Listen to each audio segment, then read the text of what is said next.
वैसे तो आप सब लोग अच्छी तरह जानते होंगे। अली बकाकची।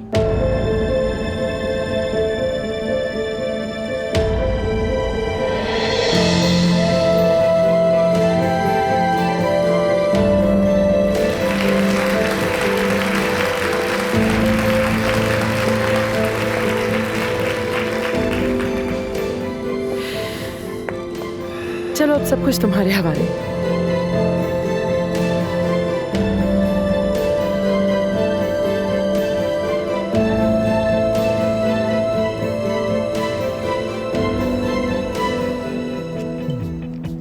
मैं आप सबकी निगाहों से बखूबी समझ सकता हूं। मेरे यहां मौजूद होने पर आप सबको हैरत हो रही होगी।